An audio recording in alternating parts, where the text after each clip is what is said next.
Communist party తరఫున పోరాటం చేసిన నల్లమల గిరిప్రసాద్ గారు, అదేవిధంగా శేషగిరిరావు గారు ఈ ప్రాంతం నుంచి ప్రాతినిధ్యం వహించారు.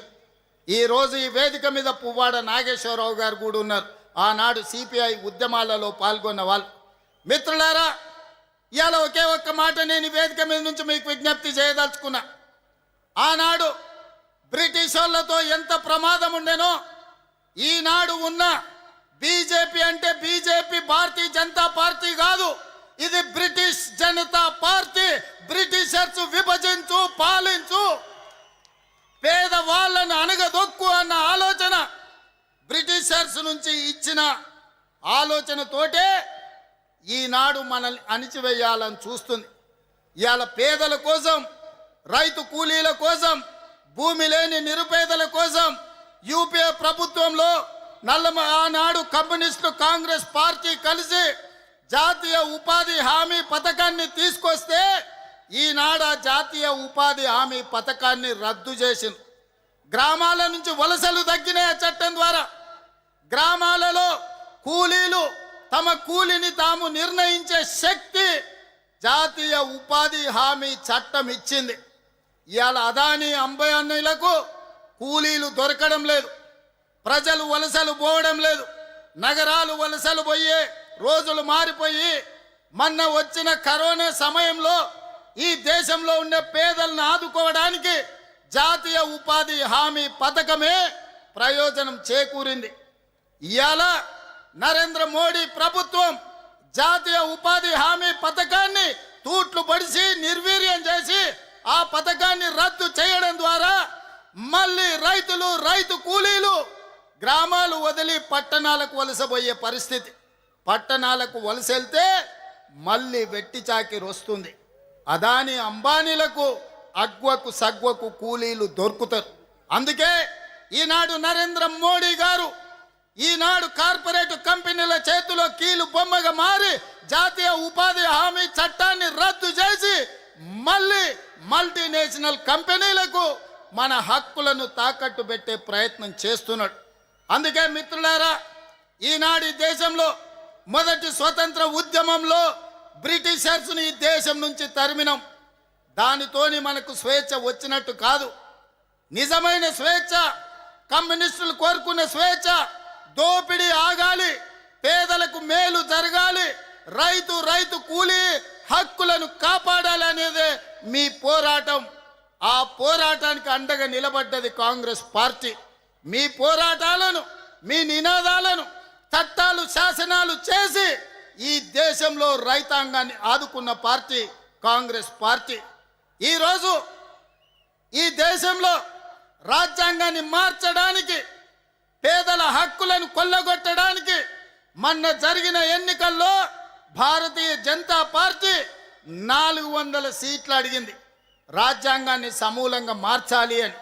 కానీ ప్రజలు, కమ్యూనిస్టులు, కాంగ్రెస్ పార్టీ, మా నాయకుడు రాహుల్ గాంధీ గారు అందరితో నిలబడి కాంగ్రెస్కు అధికారం ఇవ్వండి, ఒకవేళ బీజేపీకి 400 సీట్లు ఇస్తే రాజ్యాంగాన్ని సమూలంగా మారుస్తారు, రిజర్వేషన్లు రద్దు చేస్తారని ప్రతి గ్రామానికి వెళ్ళి చెప్పిండు. అందుకే ఈనాడు బీజేపీకి 240 సీట్ల దగ్గరనే ఆగింది. మరి పరోక్షంగా ఈనాడు మళ్ళీ రాజ్యాంగాన్ని చెరబట్టడానికి భారతీయ జనతా పార్టీ ప్రయత్నం చేస్తుంది. దాంట్లో భాగంగానే ఎస్ఐఆర్ తీసుకొచ్చిండ్రు. పేదల ఓటు హక్కును తొలగిస్తున్నారు. ఇది ఈనాటి ప్రయత్నం కాదు.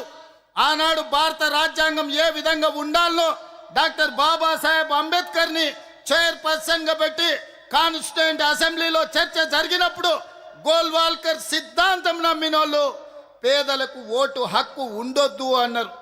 ఆనాడు డాక్టర్ బాబాసాహెబ్ అంబేద్కర్, మహాత్మా గాంధీ గారు పేదలకు ఓటు అనే హక్కు ఆయుధాన్ని చేతిలో పెట్టి పరిపాలన చెయ్యడానికి ఎవరు ఉండాలో నిర్ణయించమనే అధికారం ఇచ్చిండు.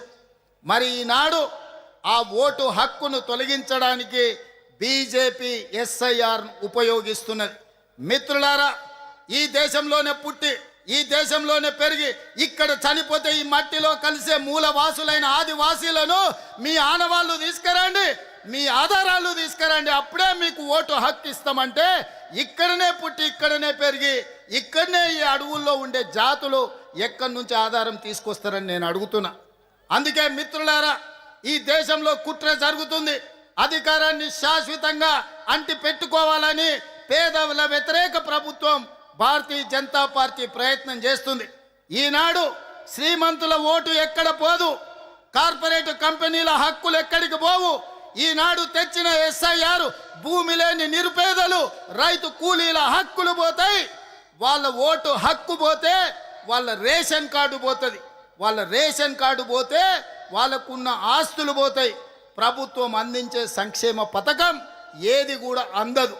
ఈ దేశంలో ఏది కావాలన్నా ఓటు హక్కు ఉన్నవాడికే ప్రభుత్వాలు ఈరోజు సంక్షేమ పథకాలు ఇస్తున్నాయి. ఒకవేళ ఓటే తొలగిస్తే రేషన్ కార్డు పోతుంది, మీ ఇల్లు పోతుంది, మీకు వచ్చే పెన్షన్ పోతుంది, మీకు వచ్చే ప్రభుత్వ సంక్షేమ పథకాలు అన్నీ పోతాయి. ఈరోజు పేదవాళ్ళ హక్కును కాల రాయడానికే బీజేపీ కంకణం కట్టుకున్నది. అందుకే మిత్రులారా, ఈరోజు అప్రమత్తంగా ఉండవలసిన పరిస్థితి వచ్చింది. ఈరోజు నువ్వు కాంగ్రెసా కమ్యూనిస్టా లేదా ఇంకెవరా అని ఆలోచన చేసే సందర్భం కాదు. కాంగ్రెస్ అయినా కమ్యూనిస్ట్ అయినా ప్రజాస్వామ్యాన్ని కోరుకునే ప్రతి వారు ఏకమై నరేంద్ర మోడీకి వ్యతిరేకంగా ఈ దేశంలో దండు కట్టాలి. ఈరోజు పోరాటం ప్రకటించాలి. అప్పుడే ఈ ప్రజాస్వామ్యం బతుకుతుంది. ప్రజాస్వామ్యాన్ని బ్రతికించడానికి, పేద ప్రజల హక్కులు కాపాడడానికి మనందరం కలిసికట్టుగా పని చెయ్యాలి. అందుకే ఎర్రజెండా సోదరులు ఆహ్వానించగానే తప్పకుండా ఖమ్మం వస్తా, 100 సంవత్సరాల మీ శత జయంతి ఉత్సవాలలో పాల్గొంటా. ఇవాళ మీరు వేరు మేము వేరు కాదు. మీరు ప్రజల కోసం కష్టపడతారు, ప్రజల కోసం కొట్లాడతారు. మీరు కొట్లాడి మీరు ఇచ్చే నినాదాలను చట్టం శాసనం చేసే పార్టీ కాంగ్రెస్ పార్టీ. ఇవాళ ఈ అధికారంలో మీ సహకారం కూడా ఉన్నది, మీ శ్రమ కూడా ఉన్నది. మిత్రులారా, ఇది పేదల రాజ్యం, ఇది పేదల ప్రభుత్వం. ఆనాడు మీరిచ్చిన నినాదమే ప్రజా రాజ్యం అని ఇచ్చిండ్రు. ఆనాడు మీరు ఇచ్చిన పిలిపే ఈనాడు పేద ప్రజలకు ఒక ప్రభుత్వాన్ని ఏర్పాటు చేసినాం. భవిష్యత్తులో కూడా ఇవాళ ఒక్క మాట చివరిగా చెప్తాను. ఖమ్మం జిల్లాకు ఒక ప్రత్యేకత ఉన్నది. నరేంద్ర మోడీ అమిత్ షా ఇద్దరు కలిసి వచ్చినా ఖమ్మం జిల్లాలో 2 సర్పంచులను కూడా గెలిపించుకోలేరు.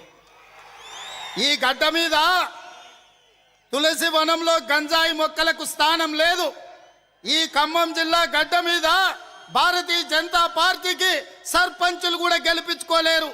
ఇవాళ కమ్యూనిస్టు సోదరులు బలమైన ఉద్యమాన్ని ఈ ప్రాంతంలో నెలకొల్పినందుకే ఈరోజు భారతీయ జనతా పార్టీకి ఈ ఖమ్మం జిల్లాలో స్థానం లేదు.